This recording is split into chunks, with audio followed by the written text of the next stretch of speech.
तो अब बात ऑपरेशन सिंदूर इस नाम की, जिसके साथ देश के हर नागरिक ने कनेक्ट किया। तो आखिरकार इस ऑपरेशन को नाम ये क्यों दिया गया, ऑपरेशन सिंदूर नाम क्यों दिया गया? तो इसकी बड़ी वजह यह है कि पहलगाम में जब आतंकियों ने महिलाओं के सुहाग को उजाड़ा, आतंकियों ने महिलाओं के सामने उनके पति को मारा और धर्म पूछकर, नाम पूछकर यहां गोली मारी गई। महिलाओं के सामने उनके सिंदूर को उजाड़ा गया। लेफ्टिनेंट विनय नरवाल की शादी 6 दिन पहले ही हुई थी और वो तस्वीर ने पूरे देश को हिलाकर रख दिया था, जब उनकी पत्नी उनके शव के सामने लेटी हुई थी, तो वो बैठी हुई थी। वहीं कानपुर के शुभम द्विवेदी की शादी 2 महीने पहले ही हुई थी और 2 महीने की शादी में भी इतना बड़ा दर्द इस हमले में आतंकियों ने दिया। पीएम मोदी ने हमले का नाम ऑपरेशन सिंदूर इसीलिए चुना क्योंकि आतंकियों ने महिलाओं के सिंदूर को उजाड़ा था और इसीलिए इस नाम को देकर उन आतंकियों से बदला लिया गया। आतंकियों के आकाओं को नेस्तनाबूद किया गया। प्रधानमंत्री मोदी ने हमले का नाम ऑपरेशन सिंदूर चुना। तो ऑपरेशन सिंदूर के तहत भारतीय सेना ने बहुत ही सटीक और पिन पॉइंट स्ट्राइक की। पीओके या पाकिस्तान में किसी भी रिहायशी इलाके या नागरिकों को कोई नुकसान नहीं पहुंचाया। पाकिस्तान की तरफ से आगे भी आतंकी खतरों को देखते हुए ये कार्रवाई की गई है। देखना हम क्या कह रही है वहां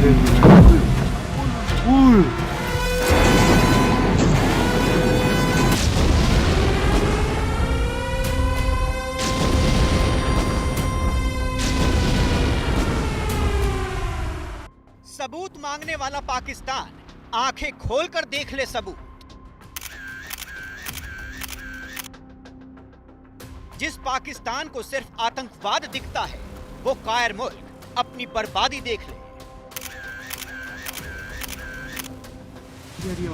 रात 1:05 से भारतीय सेना ने बदला शुरू किया और 1:30 बजे भारतीय सेना का ऑपरेशन सिंदूर पूरा हुआ।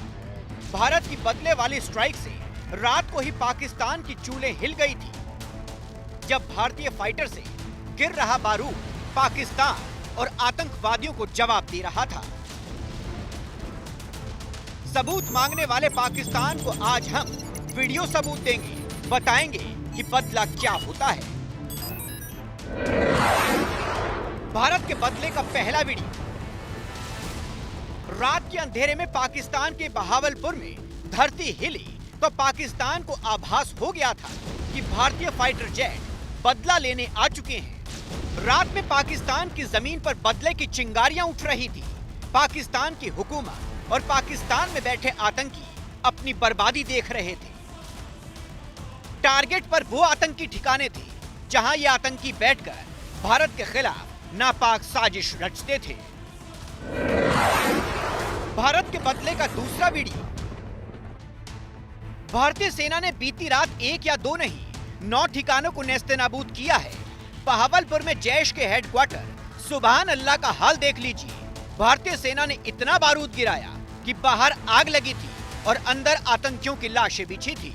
दिन का उजाला हुआ तो तबाही साफ साफ नजर आई। भारतीय सेना की स्ट्राइक के सबूत जहां तहां बिखरे पड़े थे। जैश का हेडक्वार्टर बारूदी बदले से खंडर में तब्दील हो गया था। भारत ने इस तरह के सीमा पार हमलों का जवाब देने और उन्हें रोकने तथा उनका प्रतिरोध करने के अपने अधिकार का प्रयोग किया है। भारत के बदले का तीसरा वीडियो। पाकिस्तान के पंजाब के बहावलपुर में मरकज सुभान अल्लाह जैश ए मोहम्मद का ऑपरेशन मुख्यालय था। इसी मरकज में करीब 6 साल पहले 14 फरवरी 2019 को पुलवामा हमले की साजिश रची गई थी। सिर्फ पुलवामा ही नहीं बल्कि कई आतंकी साजिश भी इसी अड्डे में रची गई थी। लेकिन अब इसकी पहले और अब की तस्वीर देख लीजिए। जिस सुभान अल्लाह मरकज में बैठकर आतंकी प्लानिंग करते थे, उसी जैश हेडक्वार्टर को मटिया मेट कर दिया गया है। तबाही अब चारों तरफ बिखरी पड़ी है। ठीक है, हम नहीं चाहते थे कि आपके सिविलियन मारे जाएं, ठीक है, और आपने उसका बड़ा नाटक और डांस शुरू किया कि कौए मारे, कबूतर मारे, गौरैया चिड़िया मारी, मुर्गे मारे, क्या क्या मारा। अब जाके फिर आपकी हवस पूरी कर दी है हमने। विजिबल टारगेट को ठोका है, आपके शहरों के बीचों बीच ठोका है। अब जाके गिन लो कौए, जाके गिन लो चिड़िया कितनी मरी हैं। भारत के बदले का चौथा वीडियो। पाकिस्तान के पंजाब का बहावलपुर भारतीय सेना के टारगेट पर था। ये सीसीटीवी सबूत इस बात की गवाही दे रहा है, जिसमें आसमान से गिरता बारूद साफ साफ दिख रहा है। जैसे ही गोला गिरा, एक जोरदार धमाका हुआ और कई आतंकियों का अंत हो गया। भारत के बदले का 5वां वीडियो। मुरीद के हो या कोटली, ढह चुकी ये बिल्डिंग आतंकियों के ठिकाने थे। यहाँ से बड़े बड़े आतंकी भारत के खिलाफ हमलों की प्लानिंग करते थे, लेकिन भारतीय सेना ने चुन चुनकर आतंकियों को उनके अंजाम तक पहुंचाया है। भागने तक का भी मौका नहीं मिला। इन्हीं इमारतों में आतंकियों की कब्र तैयार कर दी गई।